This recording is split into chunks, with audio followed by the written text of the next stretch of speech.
السلام علیکم ورحمت الله. محترمینو، د عرفات په ختم کې غفلت مه کوئ، کوشش وکړئ څوک زموږ اواز اوري حصه کې واخلي، ستاسو ګټه ده. که زموږ قبر ته ګټه کوي، ستاسو قبر ته هم ګټه کوي.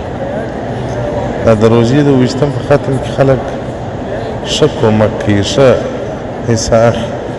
هغه علت هم دی چې د روژې میاشت د عبادت میاشت وي، خلک په عبادت باندې مشغول وي. نو دغه ورځې خو بیخي مبارکې ورځې دي.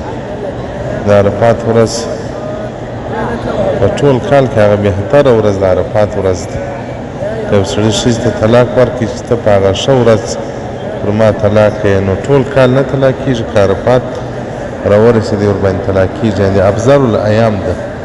نو کوشش وکړي په ختمو کې برخه راسره واخلي، نه هېڅ نه په در کېږي. په یوه سپاره د قرآن عظیم شان ووایه، راسره شریکه کړه. د اجتماعي ختم کې مو ګټه دغه وي چې اوس زه 1000 واره قرآن شریف نه شم ختمولی. دلته اوس زه کوشش کوم چې په حرم شریف کې یو وار قرآن شریف ختم کړم، دوه واره لا نه شم ختمولی. نو 1000 واره خو بیخي لرې خبره ده. نو که موږ ټول سره 1000 واره قرآن عظیم شان ختم کړو، د هر عمل نامې ته 1000 واره ځي. د هر عمل نامه کې د 1000 قرآنو ثواب جمع کېږي. نو محترمینو، دا به ستاسو زموږ سره هم احسان وي، پر ځان به مو هم احسان وي، د قبر سره به مو هم احسان وي چې په دې ختم کې برخه سره واخلو. هغه خو کوم عبادت مو وسپړئ، ذکر وي، درود شریف وي او قرآن شریف وي، مخ مه ځیناړئ. والسلام علیکم ورحمت الله.